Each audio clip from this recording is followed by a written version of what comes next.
Got a lot of complaints lately that Creature Club is a bit too silly. Don't worry. We've heard your complaints, and we're going to start making the things a bit more serious right now. So, hello, I am Michael, and I am here to host the Creature Club podcast show where we talk about supernatural things in the Dungeons and Dragons. I didn't say it was a good bit, all right? I was convinced you were somewhere.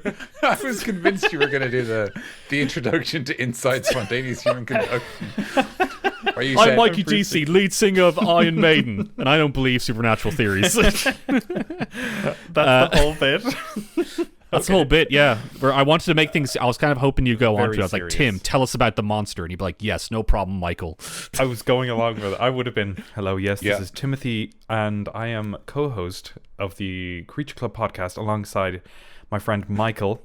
And Hello. joining us also is also our good friend Daniel White. Why don't you introduce yourself? Hello, I'm Mr. White. It's very, very pleasant to be on this show. It's been an excellent day weather-wise. A nice bit of snow, I think. We've all enjoyed that. But of course, let's stay on subject. That is a We're little not here to too talk about the exciting. weather. Now, Dan, you were telling me off air there that you had a bit of a funny anecdote to do with what is about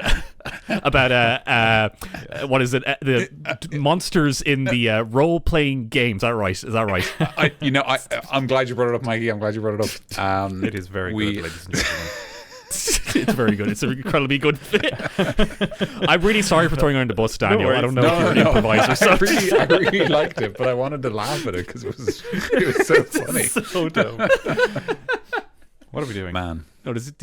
Okay, that's All right, we've broken character twice. We did, do it yeah. 3 times. We get killed by the Bloody Mary of bad yeah. improv.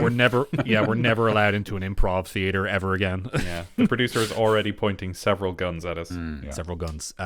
How's it going, folks? Welcome to Creature Club. Today we are going to talk about, or at least going to start talking about, elementals. So, what are elementals, guys, for people at home who don't know what they are? They're these element boys based on the 4 elements, basically, right? Like they are based around in this edition, they are based around air, earth, fire, and water, which are your classic 4 elements. And if we want to, I could just jump straight into the old history, if you guys don't mind. Absolutely, but real quick, they are kind of living embodiments of those elements. So you have like a thing made up of fire, a thing made up of air, a thing made of earth, and a thing made of water. That's in our book right now. But Tim, go on. Tell us about the history in the real world of elementals. Yeah, so there's a pretty broad idea around like elemental spirits, which have been around for feckin' yonks. Like they go back as far as like 8 AD, I think was one of the first references that was written down, which is Jesus was alive. If you know, like he was around, walking around when it was written down. But the most popular kind of catalog of the most direct version, basically most direct version of what we're going to be discussing here is popularized by Paracelsus, who is a Swiss philosopher, alchemist, and writer. And he wrote a book in the 16th century called A Book on Nymphs, Sylphs, Pygmies, and Salamanders, and Other Spirits. Because, sometimes he'd go off on a tangent. For the record, that's an awful book title. Monster Manual is much cleaner.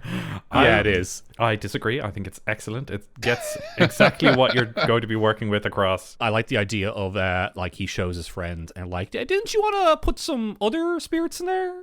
Weren't you gonna write them in there? I'm like, oh shit. Okay, I better write down I'll just write other spirits, and that might get a little bit of spice in there. Nobody knows. Yeah. So there's going to be definitely these 4 things, and then maybe some other spirits. So hold on to your hats. Yeah, if I saw that on the bookshelf, I would just put it down and not read it because the title's bad. If I see it on the shelf, I take it off the shelf and put it on the ground. Put it on the ground and say, you don't know. No, say, you're not going to be on the shelf. No, that's not happening.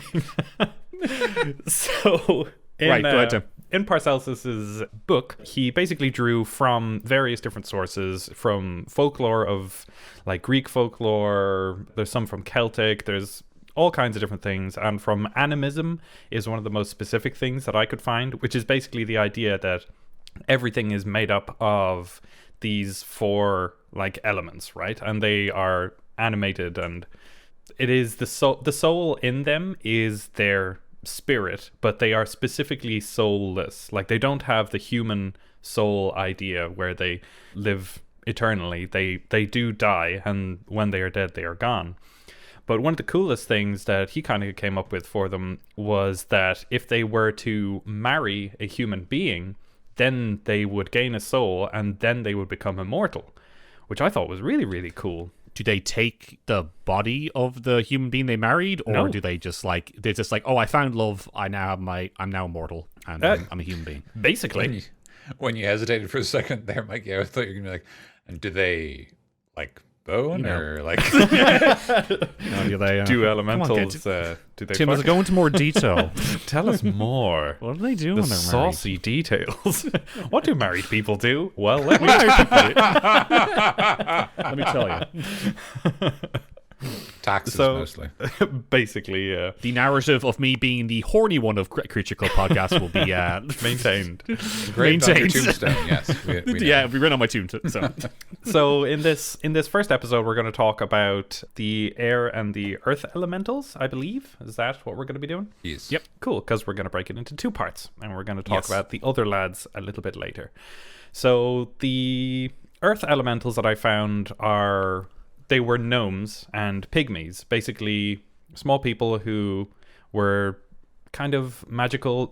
I go into more detail in the Duragar episode, and in the basically any episode where I've talked about dwarves or anything like that. It's essentially the same idea, these earthen creatures. One reference that I did see was it said that they walk through the earth as easily as humans walk through the air, which I think is a cool little thing. Yeah, Yeah. like that would be equivalent to like Earth Step, I think, or whatever it's called. Yeah. Earth Stride in 5th edition D&D. not move without trace. No. No, Something like that. What is? it is Earth where Stride, you isn't mo- it? Earth Stride, or is it that? Or Earth what's when we Stride sounds can correct to me. you can move through? Oh, is it stone Earth Stride on the walls. monster and Earth Glide on the It's Earth Glide on the monster, and I think it's Earth the Stride. spell? in I think might the be called spell. Earth Stride. Earth Stride, Earth Glide, and Earth Slide. Nothing Did gonna you break say? Earth Slide, yeah. Glide. Let's do the Earth Slide again. Cha cha, real smooth. Earth Slide to the left. Nice. But yeah, I've talked quite a bit about the gnomes and the dwarves and that whole history, but in this specifically, I found an interesting story about the sylphs, who are the air elementals. And so they're not used very frequently, except in dramatic interpretations of folklore. So one of the best examples of a sylph as a character that I found in a story that I read was in a synopsis of a ballet that I researced. And it was Very called cultured, Tim. Right? Yeah. Look at me Researching go. ballets. Wow. Right? A ballet, is it? Ballet. But it's called La Sylphide, and it was written in I think it was the 18th century, and it is a story about a Scottish farmer called James, who on the day before his wedding is entranced by a sylph, and only he recurrently sees it for the introduction, and his friend Gurn denies that it exists the whole time. And so, on the day of his wedding, James thinks he sees the sylph out of the corner of his eye, but instead he sees a witch, whose name is Old Madge, in the corner by the fire warming her hands. And he gets a bit pissed off about that. And so, spoilers actually for La Sylphide, if anybody intends to go to the ballet. No, I haven't read the manga. Stop it. How dare that woman warm her hands and like kick her ass?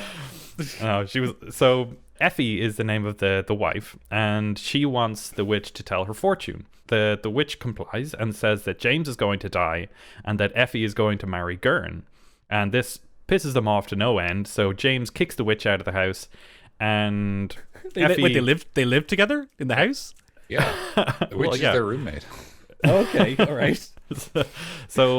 Effie leaves to go get ready for the wedding on the day, and the sylph returns to James, and James kisses the sylph, and Gurn spots him.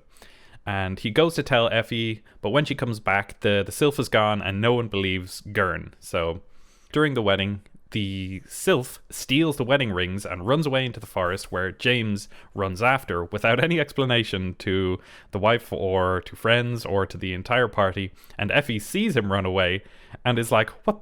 No! Why are you running away on our wedding day?" Basically, which is a terrible misinterpretation of what was actually happening. He was trying to save the wedding rings. Oh my gosh, what happened? So in the forest, James has a show put on by the sylphs and all its sisters, and they put on this amazing show, and he's awestruck before they run away again. And the witch finds him again in the forest and says that if he puts a scarf onto the sylph, that the sylph will be bound to him and it won't fly away.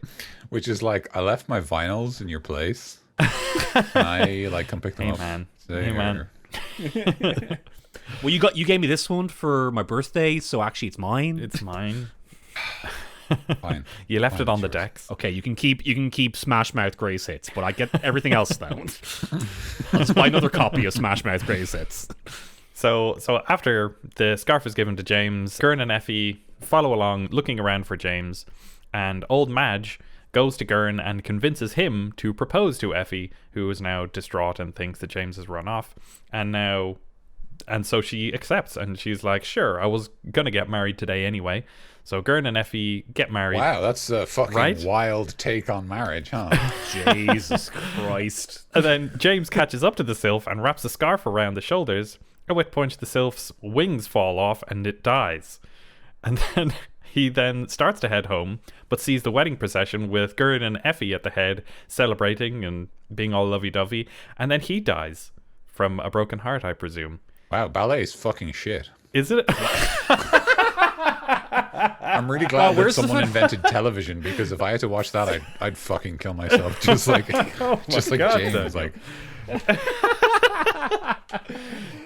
I was just gonna say, like, what if we get like some hardcore classical literature and ballet heads come in to the comment section, going like, "Oh yeah, thanks for calling out my favorite ballet, but now we're done. We're cancelled." That's my favorite moment of the podcast ever, I think, I'd say. But I'll leave it there. Yeah, so elementals are throughout all kinds of history, and in the second part I'll go into a little bit that I found out about the nymphs, the water nymphs, which I did have a little bit of history on before, because we did the tree nymphs and we did all kinds of cool stuff before, but I'll save that for the next episode. Woo. Tim, thank you so much for that. You that are was so a lot. welcome. That was a great that was- breakdown, and you actually like summarized the whole ballet for us, so that was great. Yeah. And that's great. So thank you very much, Tim. you're That's very some welcome. awesome stuff there. Daniel, what's happening in the past of D&D with Elementals? Is there anything good?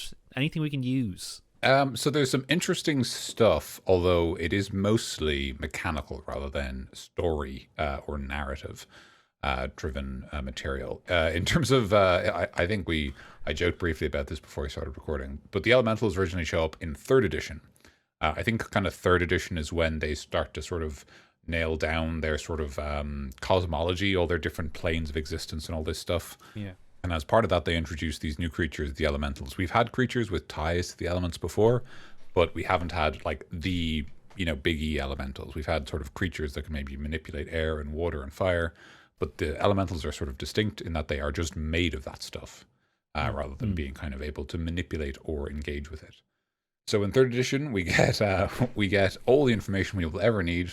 Elementals are incarnations of the elements that compose existence. So that's the sort of, as we say, the classic model of existence has the 4 elements, and everything's made up of some mixture of them. They are as wild and dangerous as the forces that birthed them. Full stop. That's it. And we talk some shit about the 5th edition book. Yeah. But if I read this, I'd be like, come on, man. Come on. Give me something. I want my money back. Yeah, so it breaks down how the elementals work. There's some kind of weird abilities they have, but actually a lot of the core of them is very similar, as you might expect. The main difference is that it kind of establishes this like little elemental hierarchy where all elementals come in 6 sizes, just like all humans. which are small, medium, large, huge, greater, or elder elementals. And they get bigger and they get stronger, and their attacks deal more damage, and they're harder to, their spell saves get higher and that kind of thing. So they're just, it's not like the dragons, who we covered extensively. I won't go into them anymore. Did we? Did we do dragons yet? Come on, man, don't even joke. Suppress the memories. It's a similar idea of just, what if this creature had like different forms depending on its power. Obviously, because they're elements, it's not about age. It's just sort of just different levels of being, and it's more of an idea of like, hey, how big an elemental can you summon with your magic and that kind of thing. Excellent. Yeah, and then there's a little bit more on each elemental, but we can get into them as we jump into the elementals themselves. In 4th edition, things get freaky. Oh boy. As 4th edition do. As it do be, they say it be like it do, and it is. So elementals in 4th edition, in 4th edition, we didn't have it just says, beyond the world lies a churning maelstrom known as the elemental chaos, where air, earth, fire, water, and energy crash together in an unending cycle of creation and destruction. Oh my God. Creatures of all description live within these primordial realm, but none typify the nature of the planes as much as elementals. My goodness. So there's a bit more poetry in the writing, which is kind of nice. Beautiful. That was a ballet of words. What was it called again? La Sylph or whatever? La Sylphide. La Sylphide. That was the La Sylphide of D&D. So unusually, rather than getting what we expected from 3rd edition, that is air, earth, fire, and water, we actually get 4 like new elementals, and each of them are a combination of 2 elements. So we get the Fire Lasher, who's air and fire. We get the Rockfire Dreadnought, who's a fusion of brimstone and fire, which I assume is stone and fire. We get the Earthwind Ravager, which is sort of a tornado picked up a rock park. And then we get a Thunderblast Cyclone, which is sort of just actually, I like the Thunderblast Cyclone. It's a big tornado with evil eyes inside it, and I just I don't know, something about it makes me laugh. I gotta see this guy. It's sort of goofy. Thunderblast Cyclone. When air and water collide in the elemental chaos, the fusion sometimes gives rise to a vehement creature called the Thunderblast Cyclone. This guy's great. I like him. And it's just sort of a tornado with lightning bolts through it.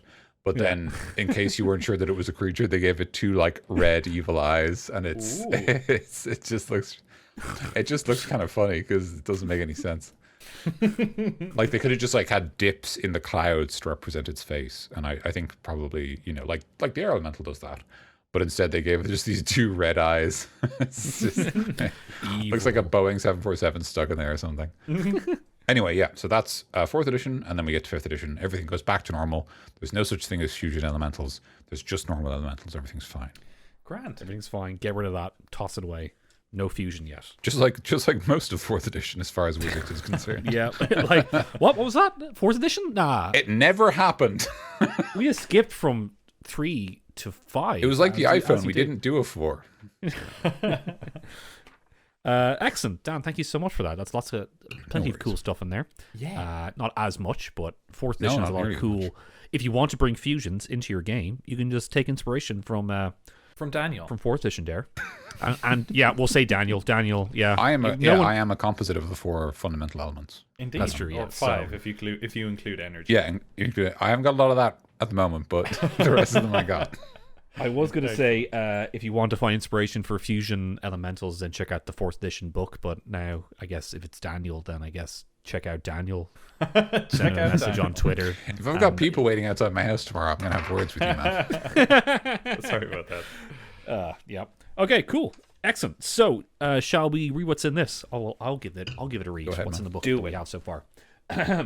Elementals. Elementals are incarnations of the elements that make up the universe: air, earth, fire, and water. Though little more than animated energy of their own planes of existence, they can be called on by spellcasters and powerful beings to take shape and perform tasks. Wow. There we go. When you said air, earth, fire, and water, I definitely got real rope, bombs, and lamp oil. I got big more. I thought you were going to go with like opening of Avatar, but like rope, Oh no. lamp oil, bombs. You want it? It's yours, my friend.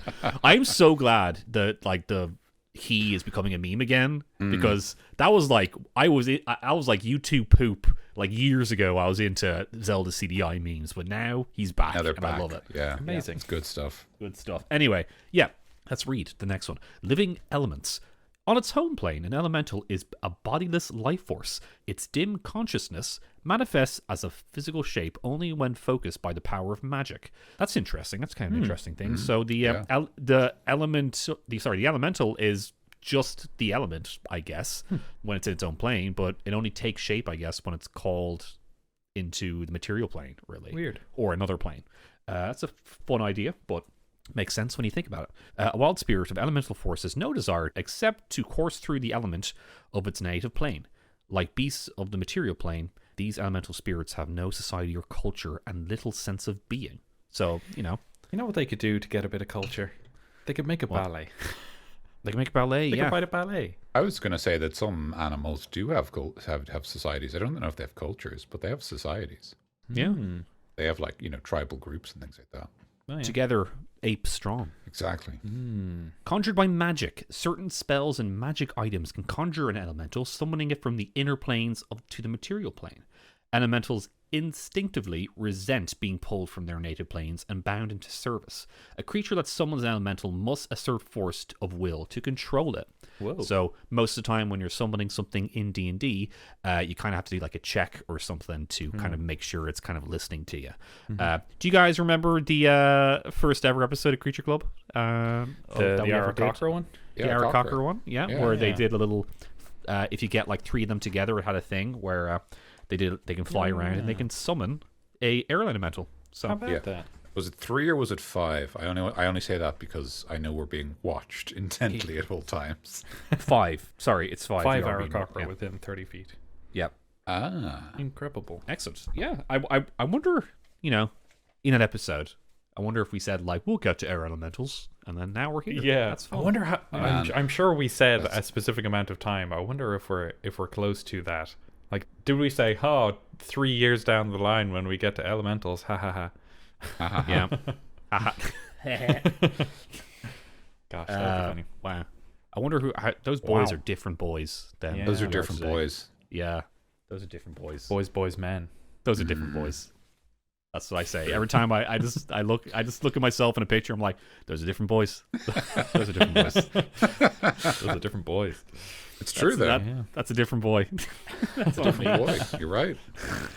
I find it kind of cool that they specifically resent being pulled from their native planes, because it's like they are in this, I guess it's like a blissful state of just like being kind of coursing through the elemental of its native plane, as it says, but it's just like, I am nothing and I am content, and then you force it to like exert will on Be alive. yeah, basically. Yeah. Like, I was Yeah. dead a second ago. It's kind of like the Speak with Dead spell, because you're like, finally I have died. Like, Finally, peace. Never mind. There's a hang on. really interesting idea in Eclipse Phase. Eclipse Phase is a sci-fi TTRPG, quite an interesting one that I would recommend if you're looking for one.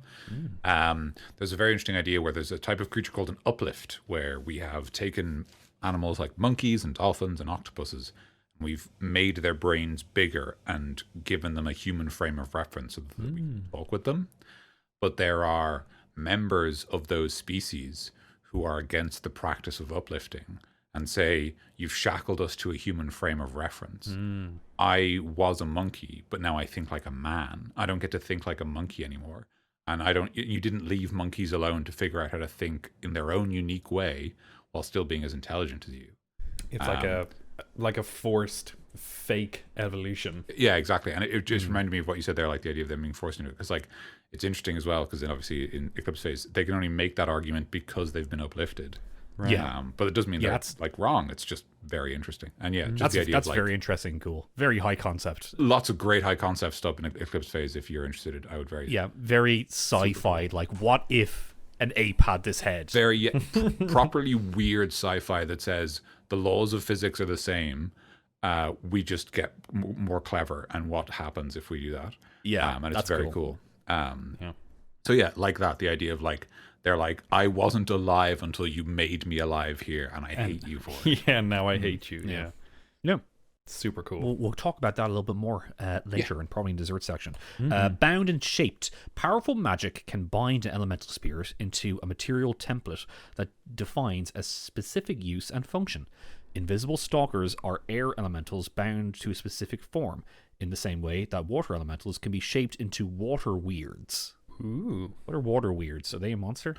Yeah, they're a monster much later. Obviously, they're water weird, so they're W. They're basically like water elementals, but they're lower CR, if I recall correctly. And their thing is that they wait in water until you like look at it and they go, ha! And they jump you.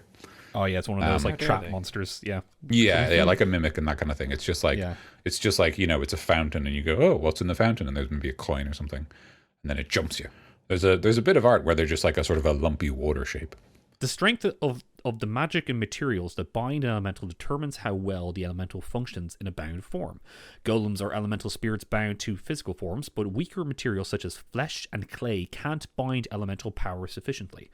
Durable materials such as stone and iron require stronger magic, which consequently binds an elemental more securely. Steel is strong, boy, but flesh is stronger. Look around. Up there. That is power. That is strength.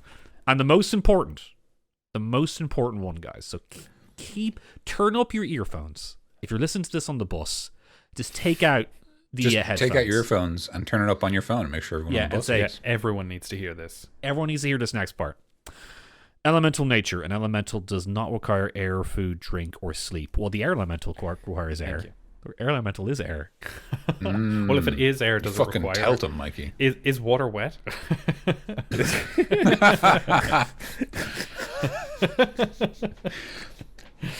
Does water weird not require drink because it is water? Does water weird water? How much weird does water weird if water weird does weird? Weird water. Damn it. I almost got it perfect first try. Now I'm just thinking of an air, food elemental, drink elemental, and sleep elemental now. And that's where my head went. And I'm like, that's stupid, Mikey. Don't do that. Elemental. Yeah, it's like in Monster Hunter, there's a sleep element. Oh, yeah. A sleep elemental would be a Sandman. Come on. Ah, there we go. Yeah. There we go. Yep, Daniel making sense, as always. There you go. Reels us in. Good stuff. Right, there we go, boys. That's what the elementals are all about. So, do you guys want to read through the first one that we're doing here? Sure. Yeah, sure. But before we do that, I do want to just acknowledge that reference was to Conan the Barbarian, in case you didn't get it. I don't want you to feel left out. The Arnold Schwarzenegger movie. Yes, the excellent Arnold Schwarzenegger movie, which it's a really good movie. Yeah. It's so good. It's excellent. Conan the Destroyer, the sequel, is not as good as a movie, but is great fun as a D&D movie. That's the kind of one that you watch with mates, because yes, I remember I watch clips of it and I'm just like, this is actually hilarious. If you watch it and pretend it's a D&D game where Conan is a character from a previous campaign and the player insisted they get to keep playing them, so they're over leveled and don't have to struggle against any of the problems in the campaign. It's very funny. And then it's not a very good movie otherwise. It's just really weird. Just stuff keeps happening in it. But Conan the Barbarian is so good. Yeah. It's a very good movie. Really actually good. Would you like to read the air elemental, Daniel? Yeah, you can read the next one. That sounds like a plan. Excellent. Air elemental. An air elemental is a funneling cloud of whirling air with a vague resemblance of a face. Although it likes to race across the ground, picking up dust and debris as it goes, it can also fly and attack from above. An air elemental can turn itself into a screaming cyclone, creating a whirlwind that batters creatures even as it flings them away. Cool. That's fun. Quite sparse. Bit of writing there. We've been told everything we need to know about the air elemental. Yeah. We heard everything we needed to hear when we heard elemental nature. It doesn't require air, food, drink, and sleep. Absolutely, yeah. Tim, can you give us some sound effects for the screaming cyclone? Just a quick little bit of I was literally just about to just start screaming. But I thought better of it. I live in an apartment complex. Yeah. Earth elemental is the next one.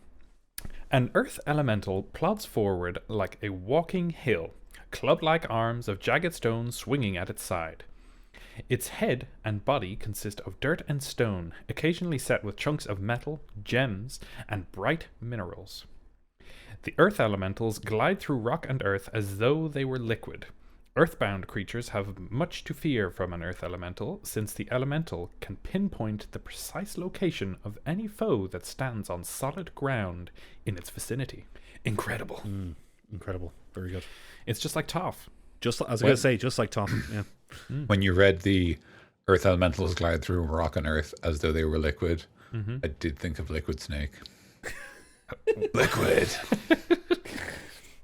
It's like, it's just imagine like I can go goes underground, and it like all underground is just made of like little Master Millers wibbling around. Yeah. he's like gliding around. I've been gliding around under here, brother. It is, of course, famously easy to move through Liquid Snake. It is, yeah. Yep. Unlike Solid Snake, who's solid. Indeed. Or gas snake. He's very funny. He's gas crack. Yeah. He's a good one to have around. Right. So yeah, that's just the stuff on the elementals there. So shall we just like hop into it? Shall we just see what it's like? Just hop in the shoes. I say we jump in. Let's try it out. Let's try it out. All right. Do the thing. No. Good.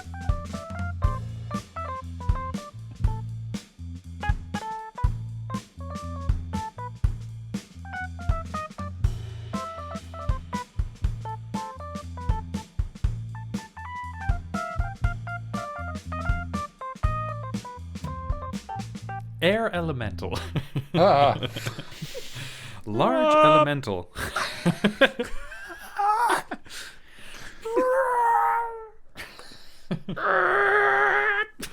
That'd actually be a pretty alright sound for the air elemental that I refused to make earlier. Air elemental. How we scream. Yeah. No, the fucking TIE Fighter, TIE Fighter sound. noise. Yeah. Oh yeah. I got one more. Okay, that's it. Go ahead. Great work. You may continue. Thank you. Air elemental. Large elemental. Neutral. Armor class is 15. Hit points 90 at 12d10 plus 24. Its speed is 0 feet, and it has a fly speed of 90 feet. Hover. Strength 14, dexterity 20. Nice. Thank you. Constitution 6, Constitution 14, excuse me. Intelligence 6, Wisdom 10, and Charisma a 6. So that's a grand old array. Very dexterous. Yes. And surprisingly strong. I suppose that's just for like the idea that it can kind of lift you, because otherwise they have to like, oh well, it can lift you without strength because it's like blah blah blah, blah like magics, whatever. The winds are strong, Tim. Strong winds. Gale force winds.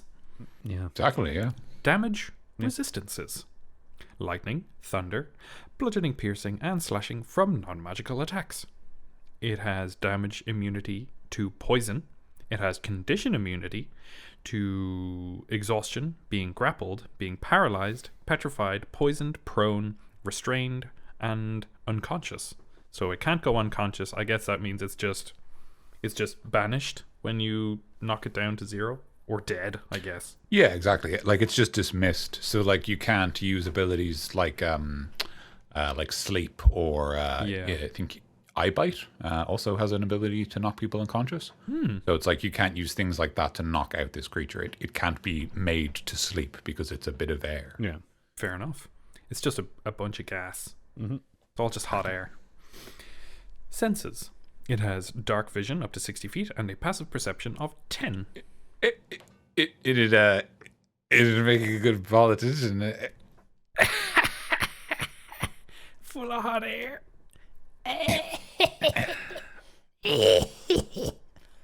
Fucking Salacious Crumb there. Or Yoda. It speaks Auran, which is the language of the elemental plane of air, I presume. And it is a challenge rating 5 for 1,800 experience points. Wow. Wow. Isn't that nice? Wow. Wow. What are you guys going to spend your 18,000 experience points on? I'm going to. Go on. No, No, go ahead, Tim. No, you. I insist. No, okay, all right. I'm going to. I'm gonna. Oh, sorry, Mikey. You go ahead. I think what I would do. Oh, actually, sorry, Tim. I actually would like to.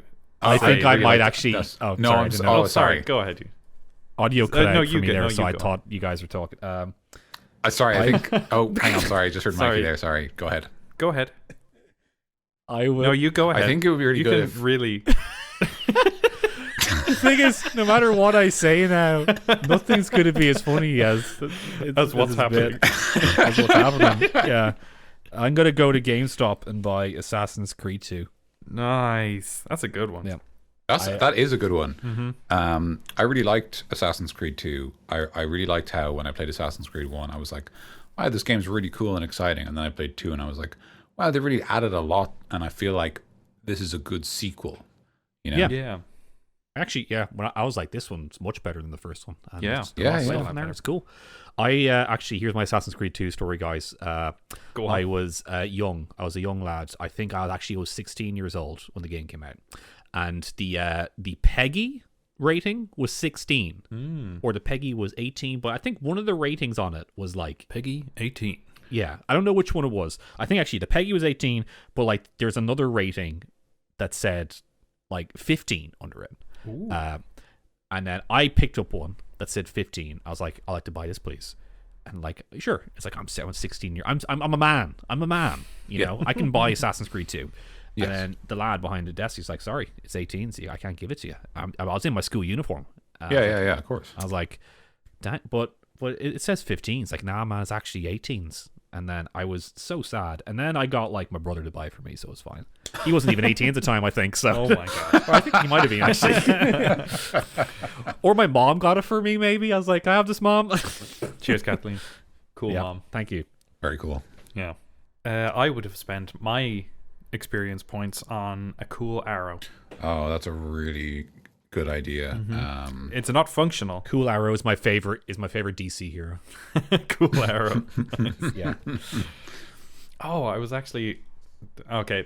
I'll never mind. Okay. I almost went on a tangent of something. No, sure, I'll mention it. So there's a team in DC called the Elementals. Oh, okay. No, that's relevant. Yeah, right? You know, that's really funny to me. It's just Yeah, like, right. first of all, that's pretty cool. That's cool. Look up the Elementals for the team. But it's very funny. You're just like, I was always going to go into tangent, but I won't. I'm better than that. Actually, nah. Actually, fuck this. You know what? Fuck this. You can only get so wet, Tim. You know, like. I'll tell you what, guys. That episode's really coming together until Oh, yeah. Tim went on his fucking tangent. my God. That's what broke it. That's the thought he straw was- that broke the camel's back. He talked about ballet, and I thought he was cultured, and then he just stabbed himself in the stomach. Turns out he likes Podcast. comics. Ugh. I've never actually read a full comic, I don't think. I'm going to use my points to buy cigarettes and bubblegum. Oh, damn. That is That's so cool. cool. Daniel, you're Thank you. supposed to Dang. smoke. What? What are you doing? Daniel can be as cool as he wants. I'm not going to smoke them. I'm just going to throw the box of cigarettes at police officers. Don't know. Just... then when they arrest me, I'll be like, it was a gift, actually. They're cigarettes for my family. It's like soup for my family, except cigarettes for my family. That is excellent, Daniel. You've broken Mikey. I think I've given him a good time, yeah. Yeah. Oh, this is very funny. We're having fun. We That's are. what's important. Oh, So okay. it has one ability known as Air Form, the air elemental, which we were talking about a solid 30 minutes ago. Yeah. No, I'm sure our listeners have kept everything we just Yeah, the mentioned in through terms line. of stats and abilities. Yeah. There's no downtime on this show. No. Whoever's editing this, we can either put this at the end or keep it in. I don't know what's going to happen. Whatever. Just do whatever you want with it. It has one ability, Air Form. The elemental can enter a hostile creature's space and stop there. It can move through a space as narrow as 1 inch wide without squeezing. I almost read that as sneezing, but squeezing makes more sense. Does that mean that if it squeezes, it can get through a more narrow? I'd say so, yeah. If it sucks it in? Yes, I guess you're right. Yeah, that's true. Wow, yeah, I'd literally never, because squeezing is actually a thing. It's when you're squeezing through a space, you're moving at half speed, and you're basically like restrained by the rules. So like you can actually a medium creature can squeeze through a small space, for example. So like a human could squeeze through a dog door, just to pick something like for our frame of reference. So I guess for an air elemental that means it could squeeze through potentially a smaller space by squeezing, which is actually a really cool idea. I like picturing them squeezing through like brickwork, where they'll be able to seep through that, and then like what's coming inside the house, and then an air elemental attacks you. So nice.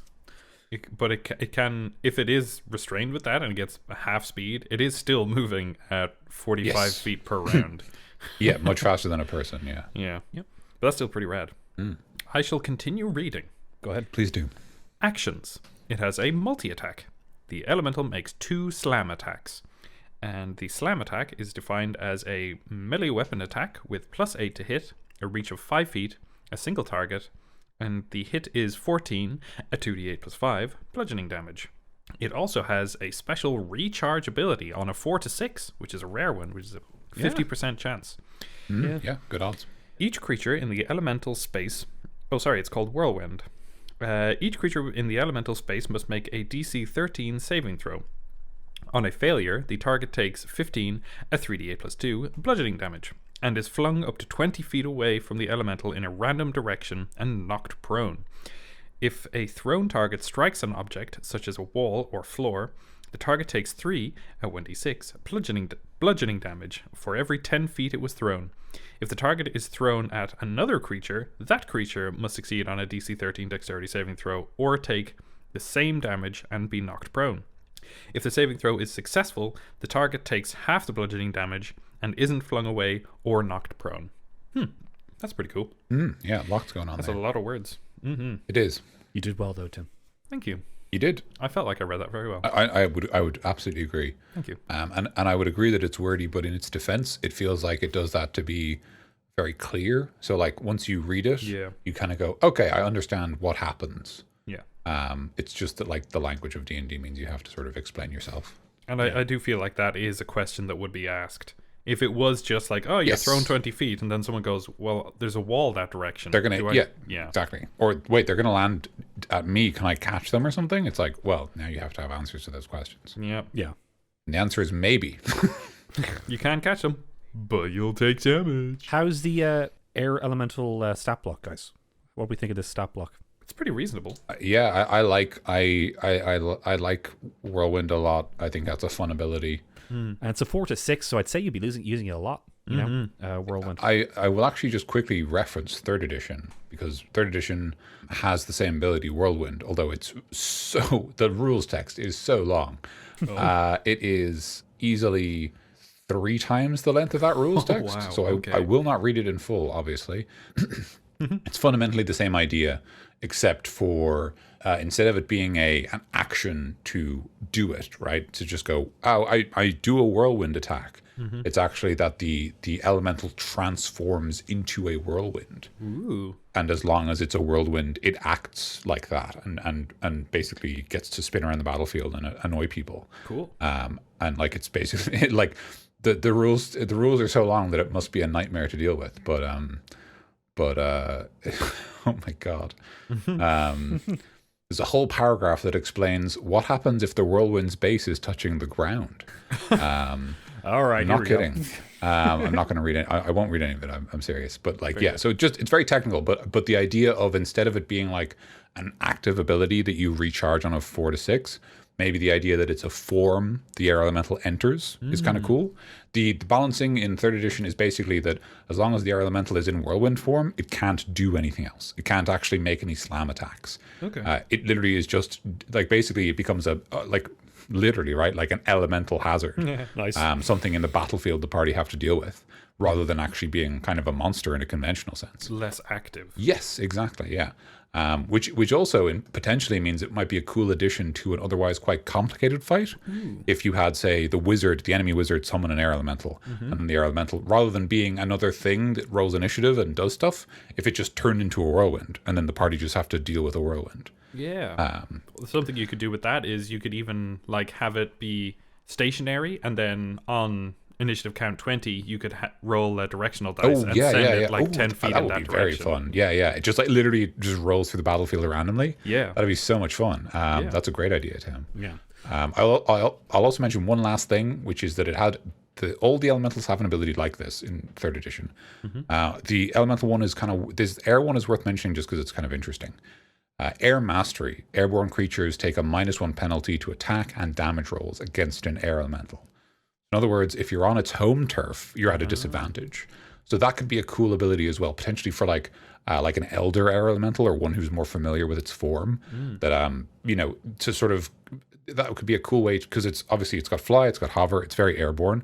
So if the party can fly up to reach it, then it doesn't really matter that it can fly. But if it's got like a rule that says, hey, I don't care that you're flying, as long as you're in my turf, like I'm going to get an advantage, right? So maybe it's I'm gonna kick your ass. I'm going to kick your ass. Like maybe it's like as long as a creature's benefiting from a fly speed, they have disadvantage on attack rolls against the air elemental, something like that. That says the best thing to do against an air elemental is actually stay grounded. Because otherwise you're just welcoming yourself into its house, and then it's going to kick your butt.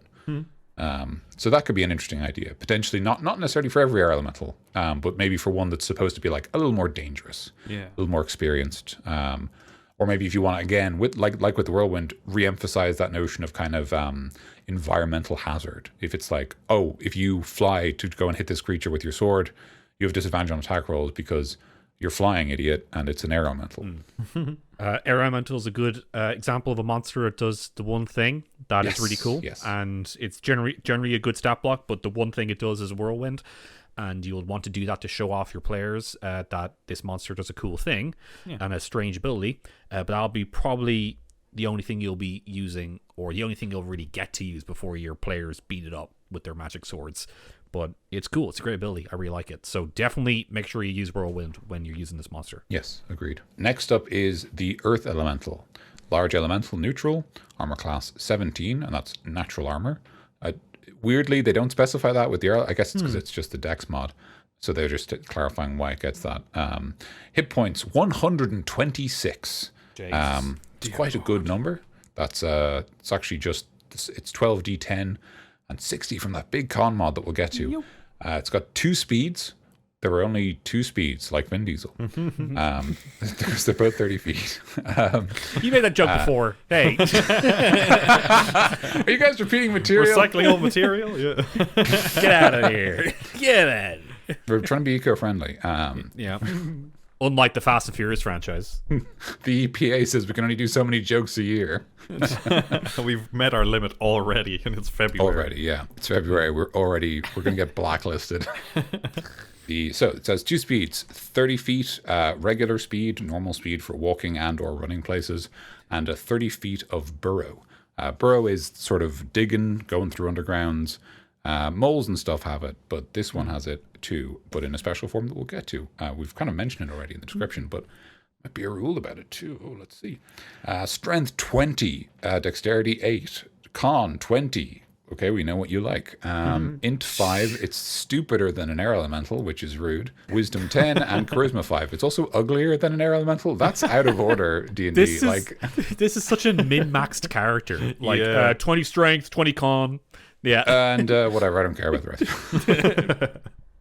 Damage vulnerabilities thunder. That's very cool. I like that. Cool. Damage resistances, bludgeoning, piercing, and slashing from non-magic attacks. Same as the air elemental. It's immune to poison, unsurprisingly.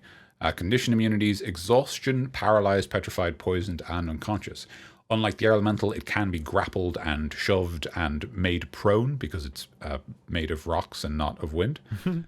Senses, dark vision, 30, no. Dark vision 60 feet, tremor sense 60 feet, and passive perception 10.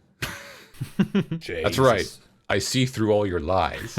But it's supposed to kind of like sense you if you're standing anywhere on solid ground. So tremor sense is that you are, if you are touching the ground and another creature is touching the ground, you know it's there. Okay. You can see it, and you can. It doesn't matter if it's dark or light or if it's invisible. You know it's there. So it is min-maxing. It doesn't need wisdom because that's tremor sense. Doesn't need wisdom. Yeah. Language is Terran, which is the Earth language, and Earth language. If you wish to speak to the Earth. You guys speak Earth language? Yes, I speak the universal language, English. Challenge rating 5. So 1,800 experience points, just like the Elemental. Daniel, what would you spend your 1,800 experience points on? Um, Sorry, Daniel, actually, what would Mikey, could you say first? I would spend Actually, it you on. know what? Can I I'll choose- I'll oh, God, I'll sorry, actually hang go on. first. No, hang on, guys. Actually, no. Can I actually? I just wanted to start there with. Could you both? Actually, could you both? Hang on, Tim. Sorry, go ahead. It has 2 abilities. Earth Glide, which we've sort of suggested and hinted at. The Elemental can burrow through non-magic, unworked earth and stone. While doing so, the Elemental doesn't disturb the material it passes through, which is very interesting. Close your eyes and earth glide in this mud. It's interesting that it says unworked earth and stone, but we'll get to that. Siege Monster. Jesus. The Elemental deals double damage to objects and structures. I love that ability. I think it's so cool. Have we had a siege monster before? I'm pretty sure we have. I feel like we almost certainly have, right? A demon? Probably maybe a have. demon. Maybe a Oh demon. yeah, the Oh, yeah, I think you're right. The Balor or Yeah. the other dude. Gristro? It was, it was, yeah, I think, Gristro might be it. I one of can't the remember, but big- you're right. It was one of the big boys. fiends. Yeah. One of the big fiends. Yeah. It has less actions than the air elemental, though. Actions: multi-attack. The elemental makes 2 slam attacks. Slam, melee weapon attack, +8 to hit. Reach 10 feet. Hey, look at that. Getting fancy fresh. 1 target, and it deals 14, the exact same amount of damage. 2d8 +5 bludgeoning damage. Yeah, you're right. It was the Garistro. Woohoo! Oh wow, good job, Mikey. Fair play, man. I can creature code the best. Well remembered. That's it, and that's the Earth Elemental. It's got Cool. an interesting passive ability. It's actually got 2. Well, it's got 1 interesting passive ability and 1 cool passive ability. It's probably not going to come up as much. But it's only got 1 actual attack. Yeah. It can only really do 1 thing in combat. Yeah. It has a fun abilities there where it can kind of go through the stone, but it just really attacks, and it's just a big rock Yeah, thing. that's it. There's not a whole lot going on with it, so it's not as interesting as the air elemental, because to at least get me on the side of your monster, you got to have at least 1 fun ability to use, because you'll only really ever be using 1. Shall we go into part 3 and discuss potential other cool stuff that we might do? Part 3, Creature Club, Stardust Crusaders. The only thing I will say before we get into part 3 is I will mention some. I just want to mention. We can cover some of this in part 3, but I just want to mention that the Earth Elemental in the 3rd edition book has cooler art, and I like it more. It's kind of weirder, but I like it. Okay. All right. Shall we put that up on the Twitter then, maybe? Yeah, and I'll share it with you boys now, so you've got a point of reference. Yeah. So I know what to put on Twitter as well. Let's see it. Let's have a look at this. Save it yourself. Before we move to part 3. There is also some rules that are kind of interesting. Oh, nice. That is cool. I like that. It's like a weird worm boy. Yeah, and I like the idea that the Earth Elemental is kind of more like dirt. You know what I mean? Like dirt with stone in it, whereas the one in the 5th edition book is very like it's made of stone and that's it. Yeah. And actually, like the earth under our feet, right, isn't solid stone. It's a mixture of so many different things of like sediment and stone and dirt and gravel and and then like the book mentions gemstones and minerals. And so I kind of like this kind of mucky Earth Elemental more than I like the very kind of clean, dangerous looking normal kind of thing from the 5th edition book. Like Sonic made of stone. Yeah. Yeah. Or Graveler. Ooh, yeah. Pokemon. Good call. Shall we move on to part 3? Yes.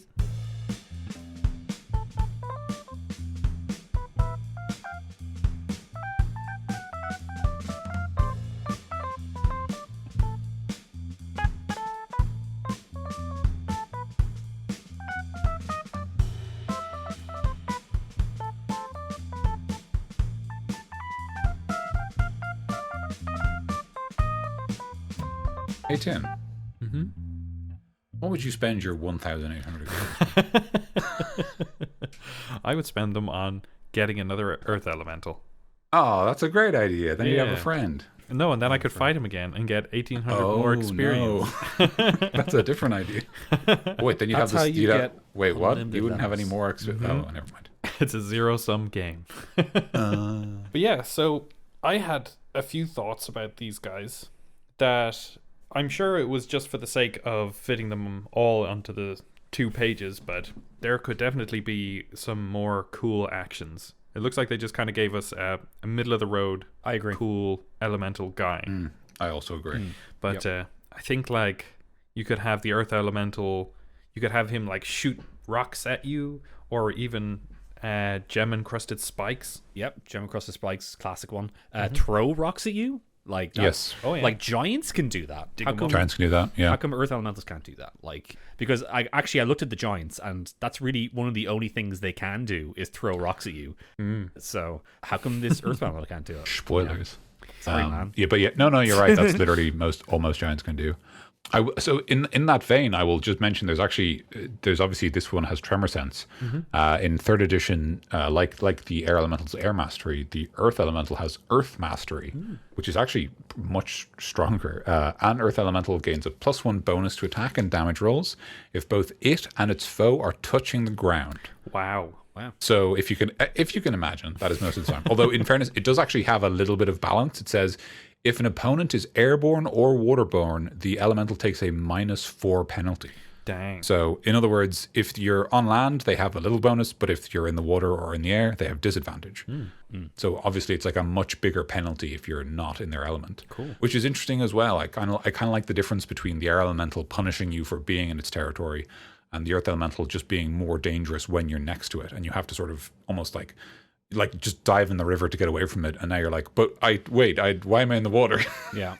But when you're okay, I'm just gonna quickly do a matrix room here. Okay. Earth Elemental, 4 level 5 party members there. And you're fighting against that 17 AC. If they don't have magic weapons, it's going to be halved. Yes, Has 126 HP. So it's got 250 health against a non-magic party. Yeah, and I think at level 5, you maybe. Yeah, actually, it could go either way. Yeah, you could have like minimal magic items, like 1 or 2 might have a magic sword or axe or whatever. Yeah. So your fighty guys can probably do a little bit of damage, and if you have like a battle master or whatever, he'll still be able to do the cool bothersome attacks that they do. Maneuvers on it and stuff. Yeah. What do you guys have any ideas for making it more interesting to fight? Because I feel like it's just going to be if they have magical weapons, it'll be fine, and if they don't, then it'll just go on for a bit longer. But it seems like there's going to be 2 slams and that's it, 2 slams and that's it. It might move through a hill that's next to you and then slam you through there. But like anything it can do, anything else it can really do. In terms of the earth elemental, like basically it's the combat against it at the 5th level will depend massively on the party, because if even one of them has brought thunder wave, that's gonna like cut through this thing's health. Yeah. And if you've got access to even cantrips at level 5, that's going to totally change the course of the battle. But in terms of making it more interesting, I think, the basic ideas of having it use its rocks to attack you. The one thing I think might be really interesting is like, so it says like the elemental can burrow through unworked earth and stone and doesn't disturb the ground. But what might be more interesting potentially is what's the best way to describe this? Like if it, like let's say for example, it's like standing on the ground in front of you guys. What it does is it burrows downwards, and when it does, it like leaves behind its body and then tears a new body out of the earth. Ooh. And so it creates like terrain on the map as it fights you. And then it tries to kind of catch you in a net and imprison you, because like it can move through the earth and you can't. That's pretty cool. I can picture it kind of grabbing you with its arms, and then it like its arms still holding on to you, but he makes a new body and then he just punches you, with another new body while you're grabbed. It kind of reminds me of the idea of the gnomes from Return to Oz, because they were just like parts of the earth that kind of shifted around and were just like they could leave their body there, and because they can move through earth, which they are made of, they stay there, and they can like punch you. Like they'll have their arms ready to punch you up above, and then they'll punch you from their stomach, kind of thing. Wow, cool. I mean, they could basically be earthbenders. It seems anything that you can imagine an earthbender. I'd imagine all of these, if you gave them a little bunce to challenge rating, you could probably give them any kind of firebending idea that you want. I don't think the fire elemental would be able to use lightning, but that would be very cool. I don't know what this would do in terms of a fight, but some sort of like shape-shift ability would be cool, because I'd say like the other elementals can kind of change into whatever kind of shape it wants. But an earth like thing, I think that'll be like that can probably easily be able to change. Like it can probably change into like, you know, just a big old rock. Then it can kind of hide and like ambush you because you're like, oh, it's just a rock, you know, and then it attacks you. Or once you get it down to like half health or whatever, it can like absorb some of the earth around it and become a larger size and like become harder to beat. That's cool too. Yeah. Oh man, that'd be super cool. You could probably do that for any of them. Gosh, there's so many usable ideas that kind of are shared amongst the elementals. It can make like a weapon out of more earth, you know, and bonk you in the head with that. Yeah. It can love. Oh, that's beautiful. I think a cool thing the air elemental could do is maybe it could remove some of the air from an area on the battlefield that becomes like, if you are in the area at the end of your turn or whatever, you take some what would suffocation damage do to Like you? an exhaustion level, maybe. Suffocation is like a thing in the universe. Yeah. So you could always just have them that they start suffocating. Yeah. But in terms of damage, Because like everybody can hold their breath for a certain amount of time, but if they're in a fight, they're panting or whatever, and he just removes the air from like their lungs and from their surrounding areas. And maybe after your first time, you can tell them that like it starts to like invert its spin or whatever that it's doing, and then it like causes this area of vacuum. inverted spin. Yes, it spins the other way, like in Australia. And Oh yes, because of the Coriolis effect. indeed. And then your players might spot it doing that again, and then they'll say like, "Can I hold my breath?" And then you can be like, "Yes." And then maybe you No. give them an extra turn to escape from where they were. Yeah, I can see the action block would be like make like a Constitution saving throw, DC, whatever. Yeah. If they fail, or like make maybe like a table that like if they roll this amount, then they're okay. If they like crit 20 or to 19, they're okay. They do this, they're like they go unconscious or whatever, or they take damage, and they take this, they lose like a crit fail, they lose an exhaustion level. They gain exhaustion level, sorry. And then this can keep happening during the fight. And now just I can picture that with like let's say what you say, Dan, like an elder air elemental, you know, like one that's like able to control its form better than just one that's born out of nowhere, you know. Yeah. Maybe it can even like poison the air somehow. Like maybe it can do something to the air where it's like Air you breathe is a poisonous smog. you think that's air you're breathing. I mean, to go like molecular, it could change oxygen O2 into ozone O3, which is poisonous. Yeah. It could start messing around with the molecules and stuff. God, this is great. I love this. This is Got so him. high cut. If oxygen's so good, how can they haven't made oxygen 2 yet? Oh, sorry, I thought of that as soon as you said O3. Yeah. I can see. I can hear you go like, "Oh, Dan's got something." Oh Lord, he coming. I think I was just going to mention on the subject of the idea that you like that the elemental pulls the air out of your lungs. A cool way to do that could be that there is we've actually covered some of them in many of the Fiend episodes. You might recall that sometimes the Fiends dealt poison damage, and they would reduce your health by that amount. Oh yeah. As long as you were poisoned. So a cool idea might be that like when you get like when the air gets pulled out of your lungs, right? You're like, and maybe it's like you take whatever a D8 bludgeoning damage, and your maximum health is reduced by that amount. Cool. The idea that like you could represent it through suffocation or exhaustion levels, but you could also have the idea that every time it pulls the air out of you, you like lose sort of permanent vitality until the fight ends and you can actually catch your breath. Yeah. That could be a cool idea as well. That's rad. Yeah. Yeah. So you guys remember when I said the Aracock, right? 5 of them can do the ritual to summon an air elemental. Do you have any ideas of what race or what creature could perform a similar ritual to summon an earth elemental? Do you have any ideas? Because I like the idea of summoning these things, which is possible. You can cast a spell and summon them, no problem. But We could go for the Paracelsus kind of thing and say gnomes could do it. That's what I was thinking too. Yeah, especially the Sivir Nephilim. yeah. I was like, what? What's that? And I'm like, oh yeah, it's one of the gnomes. Yeah. Yeah, that's cool. That seems fitting. Very fitting. For sure. They can do like little. They can sing a little song. They can do a little dance, and then bam, it appears from the ground underneath them. Get down tonight. Like getting Korok in Breath of the Wild. Yes. Sorry, it's yeah. No, I can't Yeah, do it. daddy. And then they put their hands up and then you drop the rock on them. And they go, ouch. And you're like, oh god, I'm sorry. The earth elemental could also be cool if it could do like some movement based stuff. So if it had some kind of attack bonus after it burst out of the earth, that seems like a very obvious thing. If the earth elemental has used its burrow speed this turn, it gets an extra d8 of bludgeoning damage to its slam attack or something, or it gets to attack an area instead of one creature. Also landsliding, the idea that the earth elemental breaks up into discrete rocks and just rolls at you, just tries to run you over. I think that's a very obvious and fun idea. Yeah. I thought when you said landsliding that it just like moves the land underneath the players, so it can move your players around the battlefield a little bit. Oh, that's very cool. Yeah. That's a great idea. Yeah. Dynamic battles. I was thinking if you had like let's say dwarves who live in a mountain, you can have like if they want to move around the mountain, maybe they have like some sort of transport system put on the back of a big earth elemental. Cool. So it just moves through the mountain easier, or like, you know, on top of it, but like it wouldn't have to like step around and stuff. It'll just have to like go through it, and then the little platform on top would stay in the same level, you know. So it'll be like a easy way, but to get through the mountain.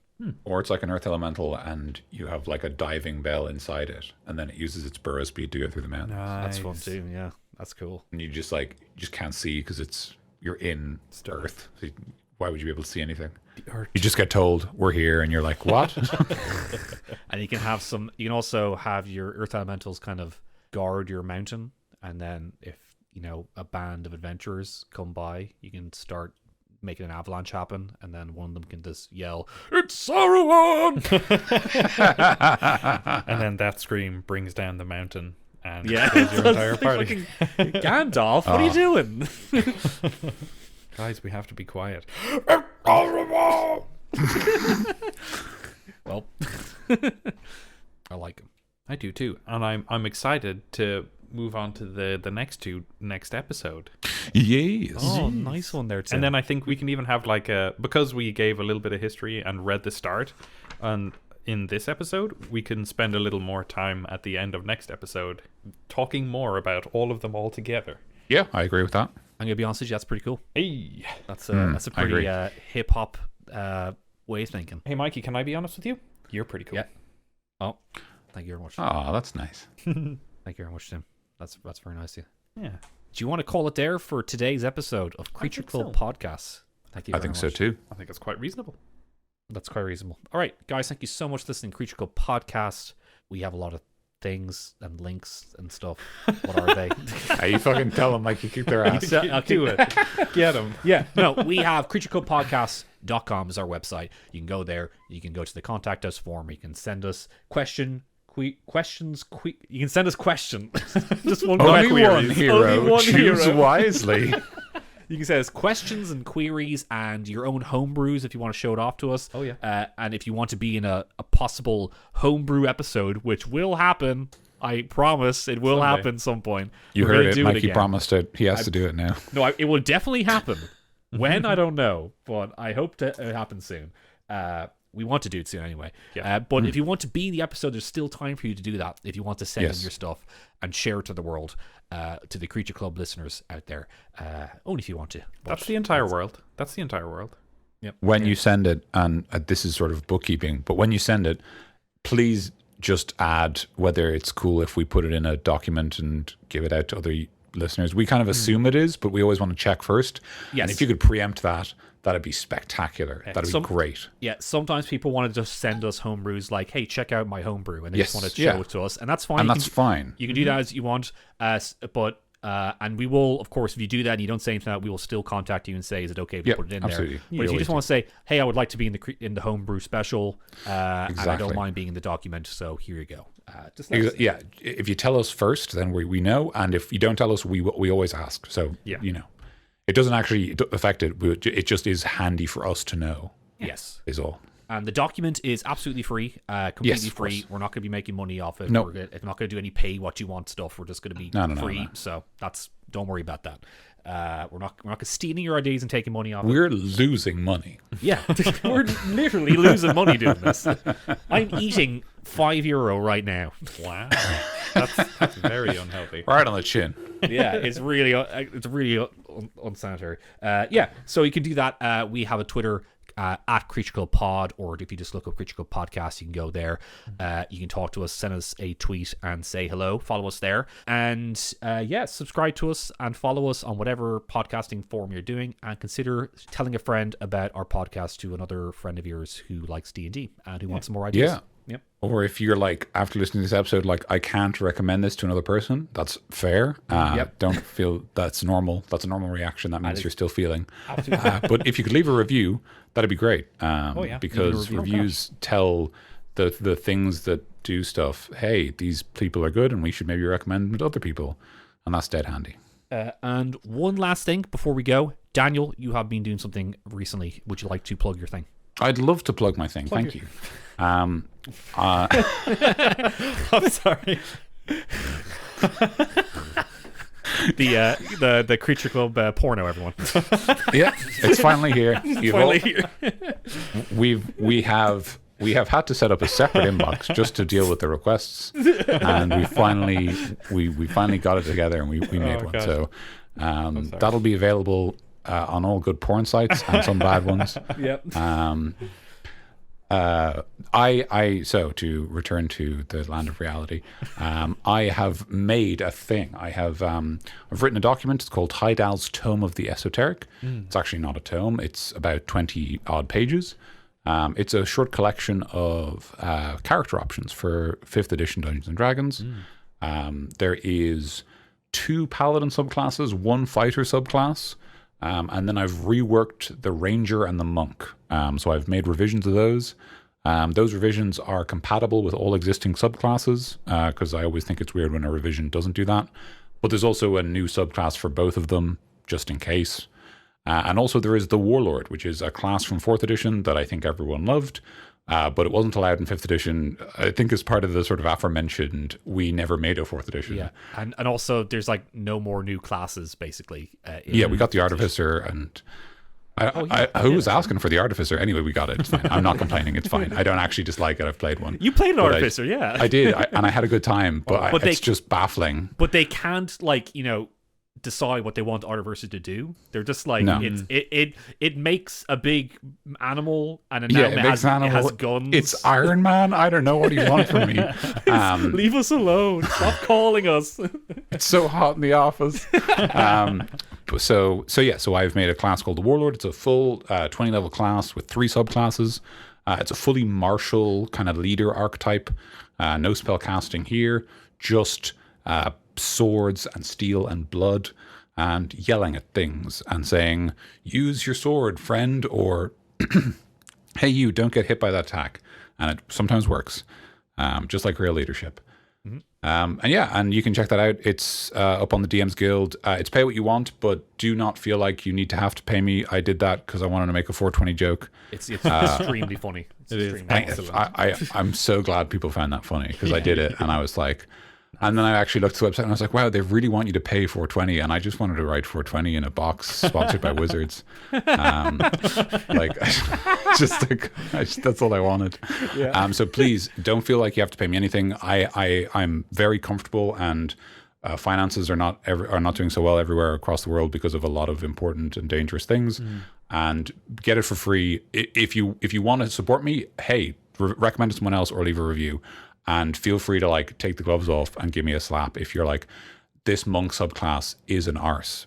Go for it, because that will help me improve as a designer. Yeah, I think if you don't have to pay and stuff, but I'd say giving some good feedback of what's going on in it and stuff, and absolutely. what you actually think about the stuff is good payment, I'd say. Absolutely.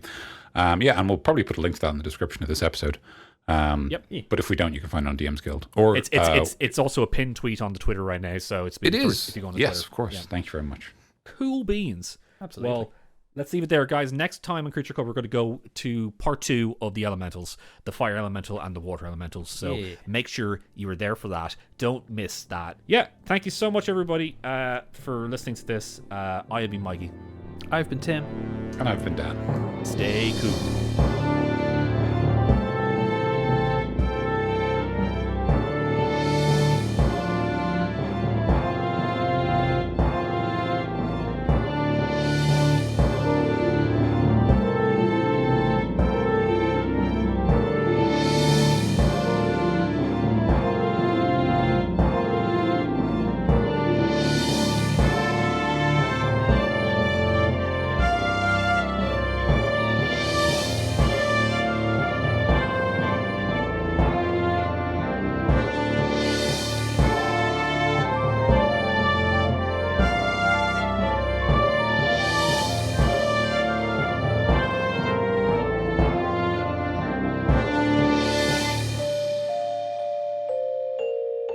Make sure you are there for that. Don't miss that, or else you'll be made fun of by all the other kids in the playground who listen to Creature Club. So yeah, I've talked to all of them, and I've made sure that they promise to make fun of you if you don't watch it, if you don't listen to it. We are endorsing bullying in this weird makeup. We have created an environment where we can guarantee a targeted campaign of harassment against our own listeners. I have been Mikey. I've been Tim. And I've been Dan. Stay cool. Woo! Hey, we could cut that bit about the targeted harassment campaign this way. Let's do that. I don't want to. 3 podcast schmoes Threaten their audience. I have once again been cancelled. It's happened again.